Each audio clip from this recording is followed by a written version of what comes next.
You could be in a lot of meetings. You can be pushing a lot of paper. You can be answering a lot of emails. You can be on a lot of conference calls. Like you can be doing all of this stuff. And yet when you get to the end of the day and you look back on what you accomplished with that day, if you're honest with yourself, very often you will realize that you were nothing more than busy, just being busy.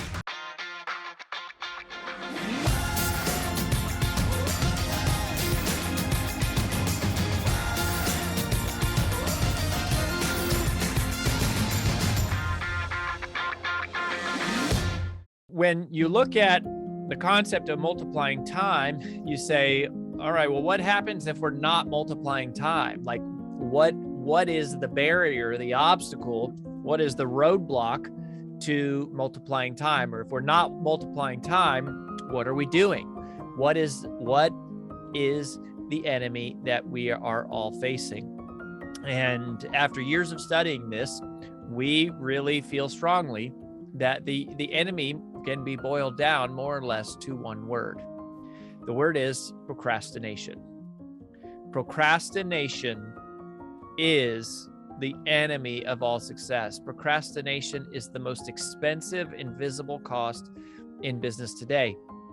And we use the word invisible because a lot of us are procrastinating, and a lot of our team members are procrastinating, and a lot of our companies are procrastinating in ways that we don't even realize that it is happening. And that's because there are three types of procrastination. Three types of procrastination. So the first type of procrastination is the one that we all think of when we hear the word, which is classic procrastination. So classic procrastination is consciously delaying what you know you should be doing, right? That's, we learned about it as kids. Like, I know I should be doing my homework. I'm deliberately putting it off. As an adult, I know I should be paying the bills. I come home at night. There's bills on the kitchen counter. I know I need to pick them up and pay them, but I'm tired. And so rather than paying the bills, I'm just going to sit on the couch and I'm going to zone out and, I'm going to watch whatever. In my case, we watch Modern Family reruns. That's what we do at Vaden Villa.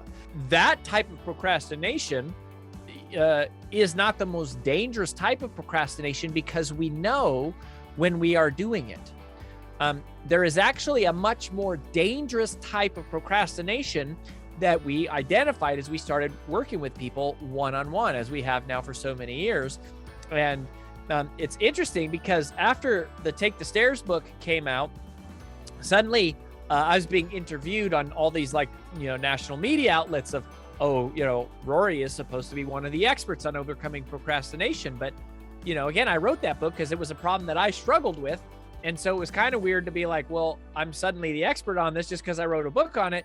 And in reality, this was a real big challenge. And so what happened was we invented a new term that to describe this new form of procrastination, which I really like because not only does it more accurately describe what I struggle with, it also sounds very academic and sophisticated and intelligent. And so rather than calling what I had procrastination, I invented a new term, which I really love. I like to call it creative avoidance. And creative avoidance is different because it's unconscious. Creative avoidance is unconsciously filling the day with menial work or trivial work. And what's wild about creative avoidance is that you can be working long hours. You can be moving really fast during the day. You can be in a lot of meetings. You can be pushing a lot of paper. You can be answering a lot of emails. You can be on a lot of conference calls. Like, you can be doing all of this stuff. And yet when you get to the end of the day and you look back on what you accomplished with that day, if you're honest with yourself, very often you will realize that you were nothing more than busy, just being busy. And distraction is a dangerously deceptive saboteur of our goals. Many of us lose to distraction far more than we will ever lose to a lack of skill, right? Or a lack of resources or a lack of connections, or it is because we allow ourselves to get distracted. And so you have to watch out for this. And what's wild also about creative avoidance is that it masks itself as productivity, because what we're doing is we're creating stuff for ourselves to do so that we can do that thing. But really what it is a defense mechanism to avoid doing the thing we know we should be doing that we don't feel like doing. There is a third type of procrastination, which is really fascinating, because this type of procrastination affects all the people who you wouldn't think to be procrastinators. This is probably the one that's most likely to affect all of you, because it affects the chronic overachievers. It affects the do-gooders, the checklisters, the taskmasters. It affects the leaders, the business owners, the movers and shakers. And the word, this is another phrase that we invented. We call it priority dilution. Priority dilution. And priority dilution is fascinating because it can be conscious or unconscious. And unlike these first two, it has nothing to do with being lazy, apathetic, or disengaged. Yet it has the same net result as the first two, which is that we leave the office at the end of the day, or we shut down our work at the end of the day with our most significant priorities left incomplete. Not because we're lazy, not because we're distracted per se, but because we allowed our attention to shift to less important, but perhaps more urgent tasks. This person's life is characterized as a constant state of interruption, always falling victim to whatever is latest and loudest.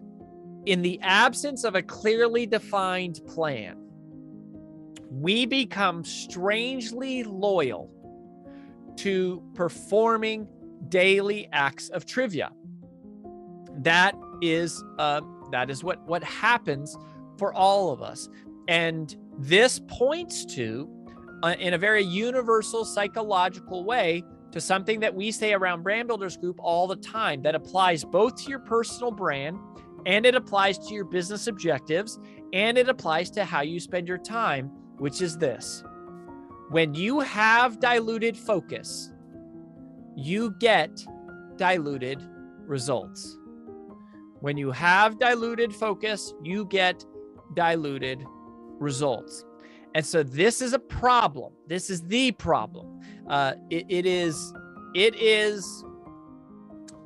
going, why are not more people productive? Why are not more people winning? Why are not more people multiplying? Because procrastination in its various forms is capturing all of us. Nobody is completely free of all of these all the time. They show up in weird ways.